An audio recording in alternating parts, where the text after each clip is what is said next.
Hi guys, Winkle here, welcome to the debrief. Mission 15, okay, interesting one, we've got to take out the SA6. So we take off from Krimsk, we take waypoint 1 nearly straight away, we fly accurately, we come over this high ground here, which is the first real high ground we come to, and it's just below the clouds. As we come over that high ground, we can see in the distance here, this is waypoint 2, we can see two distinctive high and low peaks. Okay, which I'll just put a quick screenshot on to show you.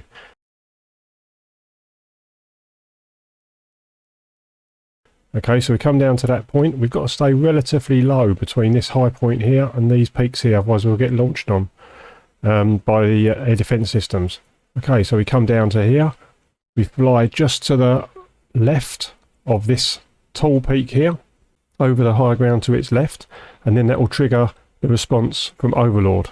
And from that point on, we can take our heading. It says go on to 100, just stick to 093, in my opinion, from the original briefing. And we travel along there for 1 minute 20 seconds. Okay, this first leg here is just under 7 minutes. Okay, but you can see this point here, this high ground, this distinctive point. So once you can see that, when you come over the first bit of high ground, that's waypoint 2. So that's fine. So then we turn on to 093 for 1 minute 20 seconds. We follow our heading, we stay low. I probably should have asked my wingman to cover me before this point. That's up to you. I forgot, to be fair, and I asked him a little bit later, as you will pick up from the if you've already watched the video. So, and it all works out okay. So then we turn in when we get the call from Overlord, and we head directly to the SA6. Now, I tried this a few times with the Snake Eyes first of all. I've re-evaluated and went in with rockets first, because if I ask my wingman to cover me, he will do his wild weaseling, which allows me to go a bit higher, because the problem you've got with attacking these SA6 and this SA3 is it's surrounded by trees. So if you come in low for a rocket attack, unless you're very, very accurate, a lot of your rockets will hit the surrounding trees. So you need to be a bit higher, obviously, which you don't want to be in this situation because of the air defense problem. So if you go in with rockets first, whilst your man is wild weaseling, you can go a little bit higher and you can come in at a better angle that you're used to using, and then your rockets will hit, which is exactly what I did here. So I'll just switch over to the SA6 as being the source of attention. Okay, so we can have a look at what happened. Okay, so I come in, I'm relatively low. I'm lower than I would normally be, but I'm higher than I've been before. And as you can see, all you've got to take out is this guy in the middle here. And that will disable. Right, so directly I took him out, that's it. They called Pontiac in, which is the F4s. They came in with their anti-radiation missiles.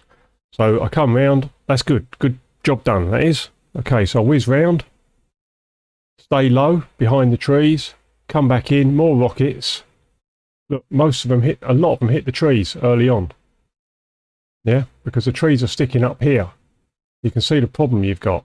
You do a bit of damage, that's fine, I'm not really interested, I'm not going for a high score, I just want to try and complete this mission because it's quite tricky.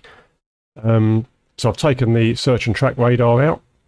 Then I go off and I think, oh, great, I've got my Snake Eyes still on. I'm going to go and take out the SA3 as the added bonus. So we whiz along. Right guys, so you can see me coming in on the SA3 here. Now, one point to note is, you can't fanny around because we've got MiG-23s coming in. Okay? They will be coming in. That is your time limit. So you can't just loiter around and have fun. Okay, so we're coming in here. Hard left.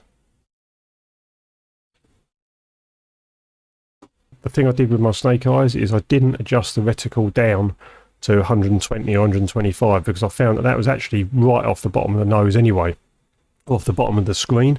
So what I did is I left that where I wanted it for my rockets, so that I didn't have to adjust that at all. I'd left that for my rockets, which I put at 14 in this case. And I just used, literally, as the target disappeared under my nose, because I was quite low, that's when I pickled my bombs, and it actually worked really well. I was at 450 knots. Okay, so as we see here, you see me coming in relatively low. Just as that target disappears under my nose, I pickle off the snake eyes, and for a very rare occasion, if anyone's watched the rest of my videos, I actually hit on target.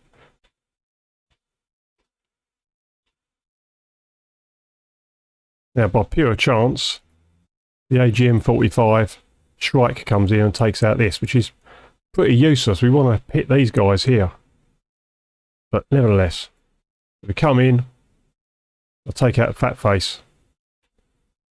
But the low blow is still a threat, so the search radar's down. But for my standard, I was quite happy with that, especially as that's an additional bonus, that SA3. So then basically we fly around, I drop off my stores there, as you can see. We fly around, we do a bit more, they've just focused back on myself.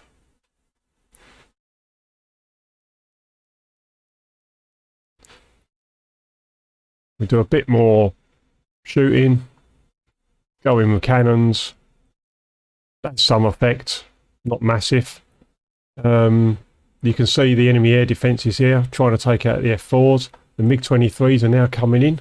They're building up speed.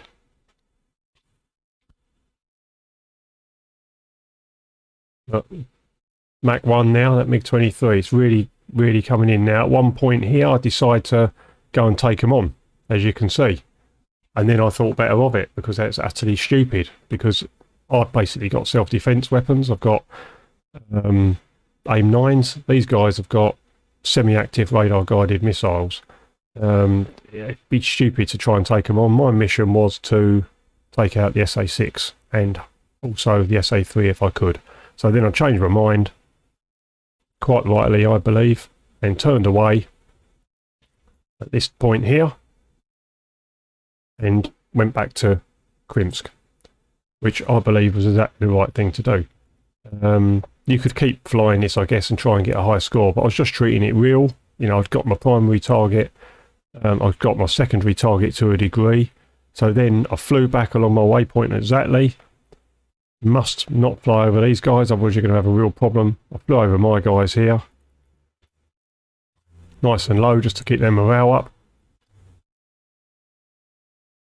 And then went back to Krimsk. The F4s are returning. The MiG-23 actually comes in here, as you can see. He gets within about 18 miles of Krimsk. So things are hotting up. The Russians are pushing forward. They're chancing their arm. The Hawk system launches. He's about 18 miles by the time this thing gets near to him.